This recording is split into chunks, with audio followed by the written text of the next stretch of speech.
Hey y'all, I feel like the lighting is weird, but I don't know. I don't know what else to tell y'all. I tried to fix it. But y'all, I just finished All American season 5 episode 13 day ones. Let's just we gonna clap it up for All American because Daniel nailed that episode, okay? Daniel nailed that episode. Sorry, excuse me. I'm Curly K. This is my channel. I'm here today to review All American. If you haven't already, go and look at my review of Homecomings episode 13. The review is already up. But yeah. Y'all, I ain't even gonna hold you. This right here may be the best episode of All American that I have watched out of 5 seasons. Now, mind you, if you are familiar with my reviews, I did just recently, not too long ago, a couple months ago, before when I started watching Homecoming, I started watching All American. So I ain't really into All American the way I am into Homecoming, but what I can tell you is that is the best episode that I have watched from All American. Daniel did his thing directing this episode. So kudos to you, Daniel. Playboy, you did your thing. Okay? This episode was just so deep. It was just so many things to tackle. I do know that this was Olivia's episode. Because, you know, if you don't know, everybody is getting an episode. It's going to be 4 episodes dealing with the grief around Olivia, Laura, Spencer, and Jordan. And so next week is Jordan's episode, but this week was Liv's. But I do like how they sprinkled in there Jabari's story and also Asher's story. So I'm going to start with Asher. Of course, we found out a couple episodes ago. The episode actually when Billy died, Asher found out that, oh my God, what's Asher's girlfriend? Jamie. Asher found out that Jamie was pregnant. So it was kind of like a life was lost, a life is being born type thing, okay? And so Asher is just like the grief and the suddenty of Billy's death is affecting everybody in different ways.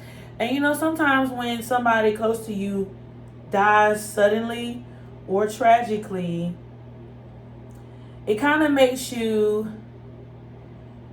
have this view on life, whether you either go for it and you be like, I'm just gonna go for everything because I don't have nothing to lose because I only have one life to live.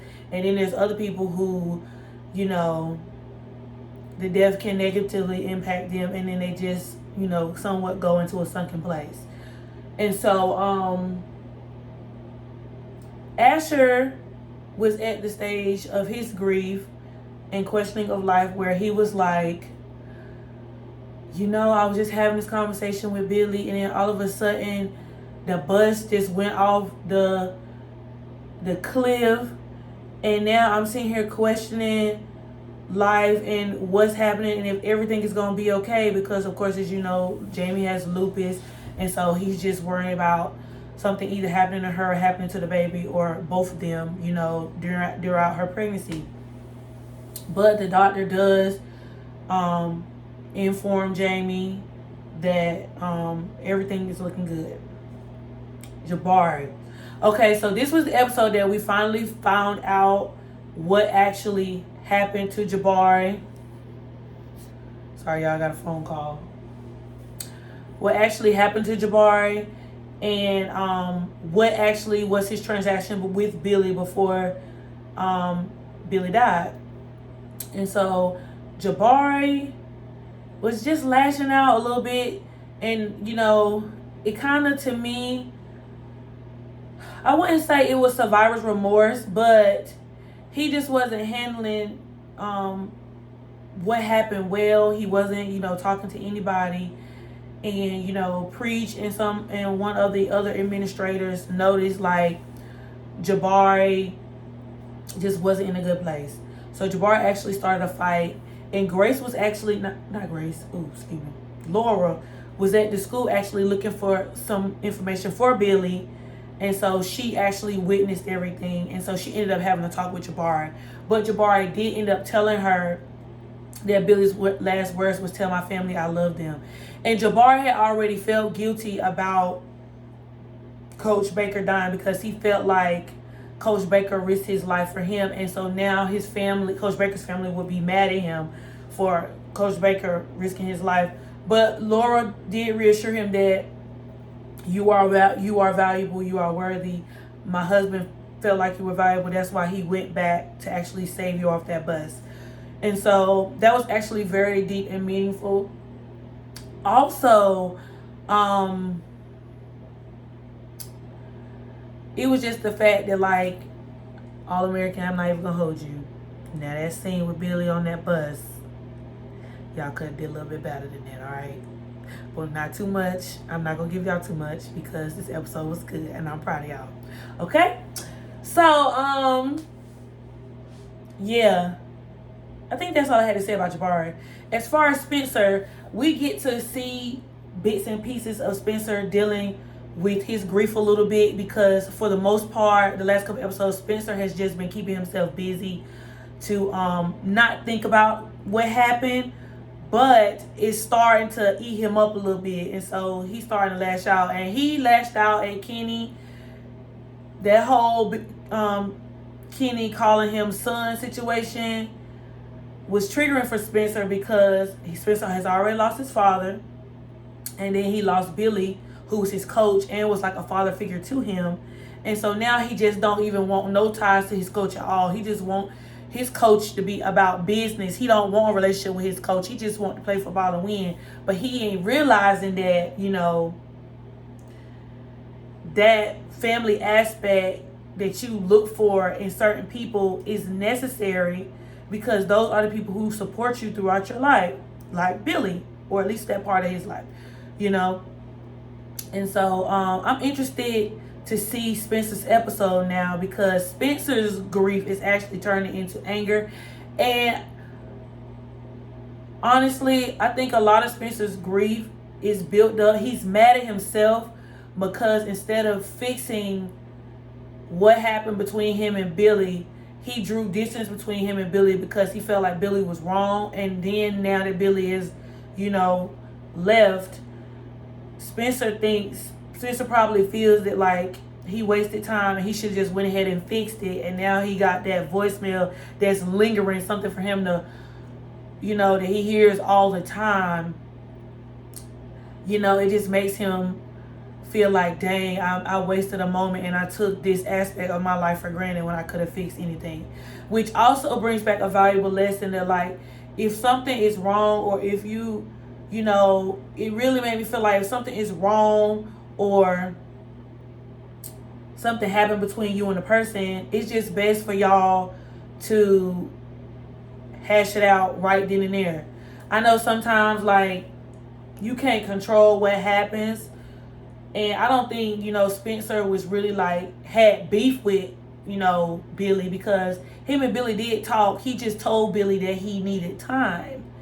And so Billy was giving him his space, and he even told him, you know, like, we got all the time in the world, but that's just not the way things panned out on the show. So,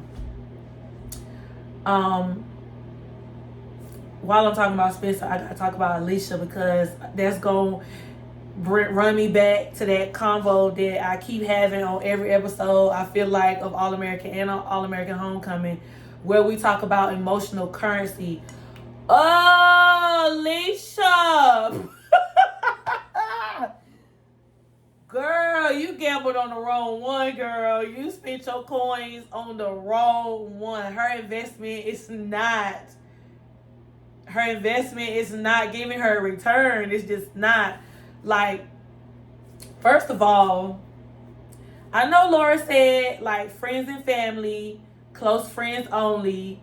But I'm sure Laura would have made a pass for Alicia to be there knowing that was Spencer's girlfriend. Like, Alicia won't at the film. Alicia was nowhere to be found for 3 episodes. So now we get in this episode. It's been a few weeks now that Billy done been gone. And Alicia is trying to cook for Spencer. She's trying to find other ways to be there, to just be around him, I guess. She's trying to like do his laundry. She's trying to, just be there. And like Spencer is, doing he going through the motions, but he ain't really, there, And she's trying her best to like support her the best way she can or the best way she know how, but he's just like turning down everything. So now we at a point where he get back to the house and she done left him a note. So I don't know how to interpret the note. So if y'all understand the note, please help your girl out because it's looking too broad and open-ended for me. I'm a very cut and dry person. I am very much literal, very much spill it, give it to me straight, no chaser type situation. She said on the note that basically she don't know what else to do and she feel like she needs space or whatever, and if you need me, you know where to find me. So I'm like, is that a breakup or like, and it's just the fact for me, like, what can you do? Like, Spencer literally cut all plans with her, didn't have no conversation or nothing, and when Liv needed him, he just like dropped everything. Which we know, like, that's the basis of their relationship, Liv and Spencer's relationship, based on things in prior seasons. But I just didn't think, he would be busy to just do that right then, because like when Coop had a conversation with Liv earlier, she was like, when Coop had a conversation with Spence earlier about why he wasn't at the house for Liv, he was like, well, she only called who she needed. She didn't need me. And so then Liv later on told him, like, you saved me too many times, you know what I'm saying? He was just like, well, I told you I would be there for you, from prior seasons. So it was just, interesting. Jordan and Layla. And then I think after I talk about Jordan and Layla, then I'm gonna finally get to Liv.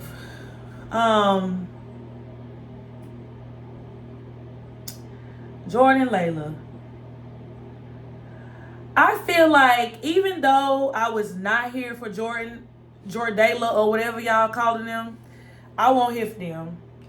Because I feel like Jordan was moving very shiesty and did Simone wrong. Because he said he cared so much about Simone. But it just, I don't know, it wasn't given with him and Simone, like, once school started. So I just feel like at this moment, because I was not here for Layla either. At this moment, I feel like Layla is perfect for Jordan, and here's why. You can see on screen everybody's relationship with their significant other, and how there's kind of like a little bit like of a, not a distance, but there's a little bit of a rough patch going with everybody in their relationship as far as them grieving. But it's looking like with Jordan and Layla, their relationship is drawing them closer. And that's only because I feel like Layla is the only one who can relate to Jordan right now, because Layla has already been through the loss of a parent. So now she knows, since she's experienced that, she knows how to be there for Jordan and how to like coax Jordan through his moments of questioning, his moments of questioning. I think questioning, that's the best way I could put it. Like, every time like he has like, what if, this is my dad, or what this about my dad, she's there to like, provide wisdom for that area. And I just feel like that's a breath of, I feel like that's refreshing to see. I was about to say I feel like that's a breath of fresh air, but I feel like that's more refreshing to see because she knows how to comfort somebody that is grieving. And I feel like right now in Jordan's grief, Jordan now has to take on the reins of being the man of the Baker household, even though he's grown, Liv's grown, and then their mom. But I feel like he now has to figure out how could he best support Liv and his mom. But in supporting Liv and his mom, he has Layla supporting him. So he has support so that he could be support. And I feel like that's a pretty picture as far as like, you know, with as far as like grief is concerned, because like you need somebody to support. Sometimes it's hard. Sometimes it's very hard, and I'm speaking from like experience because I'm still currently, you know, working my way around grief. It's been probably a little over a year since my grandfather died, and with, you know, just things that has happened, you know, with the family, and, you know, just getting used to this new normal, because I was a person who went and saw him almost every single week. There was some weeks where I did not see him, but it's especially during the whole COVID stint where you couldn't go see, you know, elderly people. I feel like, you know, I'm getting used to this new normal, and so I find myself every day, when I say every day having a memory or something, I'm thinking of him every day. And that was my only grandparent that I had my entire life. I did not have relationships with my other three grandparents because they have all, you know, they were all deceased, you know, prior to me being born. So he was the only one that was living throughout my whole childhood, teenage years, young adulthood, into adulthood. I'm 30 now. And so I feel like, you know, throughout the process of like my granddaddy transitioning and everything like that, I had to be there for my mom because my mom was the only one of her siblings who was here with her father. And so in order to be supportive to somebody, you need that support. And so while I was going through that, I had my husband helping me go through those things, and then I was helping my mom. So I totally understand like Layla being there for Jordan. Lord, I done said I had 17 minutes. Now I feel like I'm going to have to go through Liv fast. I feel like I'd have been chatty-patty 17 minutes. Okay, so wrapping up with Liv. I feel like this was the Liv that we needed to see. This is the Liv that we got in the beginning of All American. But it just feels like, as far as Liv's storyline with her and her sobriety and her being a recovering addict, I feel like the show kind of dropped that completely after season 3. I think it was season 3 because I think she became a sponsor to somebody in season 3. I'm pretty sure, or maybe the beginning of season 4. It was either the end of season 3 or the beginning of season 4. I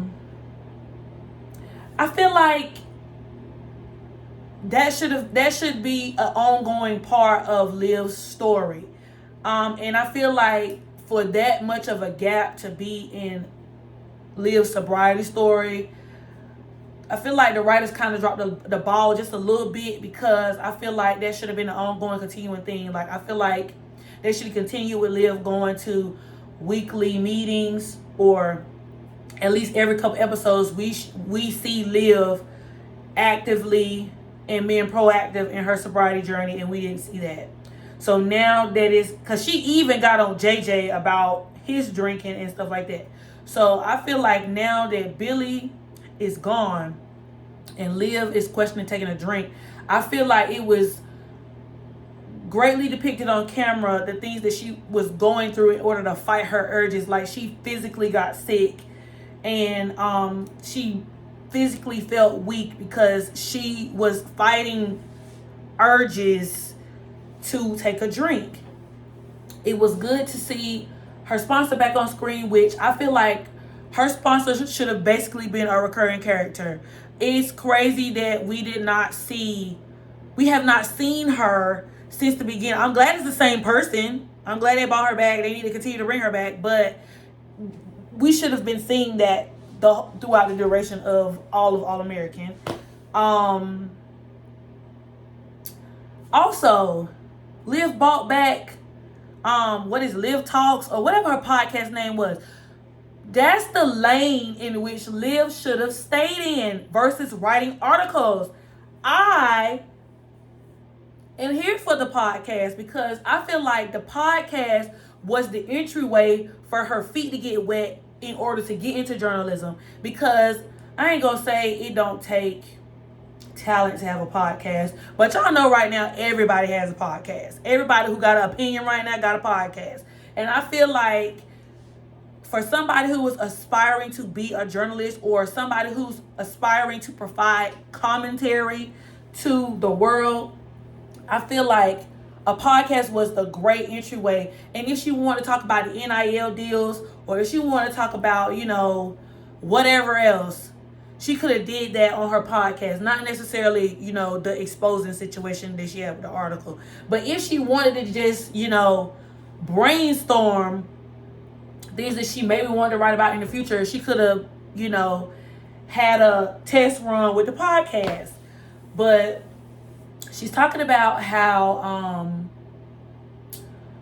her journey has been and what a girl thinks about her father, like when the father is present in a little girl's life, how meaningful it is in the moments that you go throughout life, like having your daddy present. Even like they showed this montage of her and Layla when they were young, talking about how her daddy was going to be at her wedding. And just listening to her say, as a girl who had her daddy in their wedding and a girl who had her father walk her down the aisle, that kind of stuff matters. It matters, especially to the girls whose fathers miss those moments, either because their father has either transitioned or because their father decided not to be there in lives. It's still a thing that you think about, just the little things in life that you think about, like having your father and having your father's support. And I know it came up a time where it was discussed online, like, how did we get to this point where Olivia is saying all these things about her parents because she felt like her parents was not there for her, which is why she turned to drugs and alcohol in the first place. And I feel like, throughout her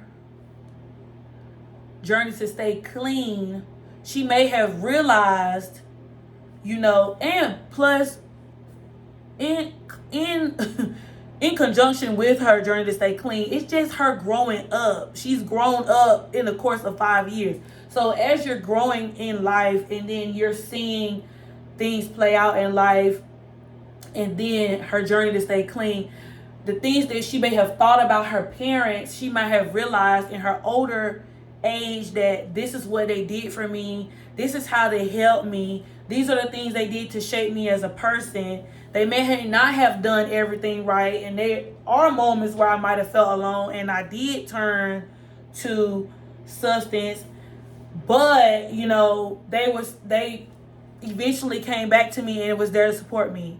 And I feel like, over the last course of season 5 and some season 4, we had a lot of moments with Olivia and Billy on screen, spending time together, and her telling her daddy that she loved him, and he telling her that he loved her, and them talking about her relationship with Spencer and how much he thought of Spencer. It's just a lot.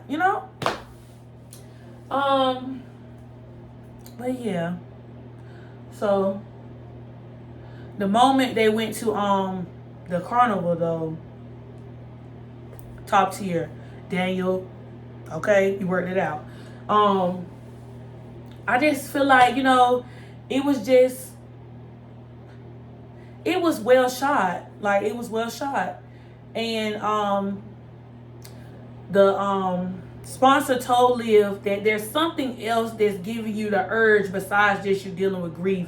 You need to figure out what that is and come to terms with it. That way you can be all of it.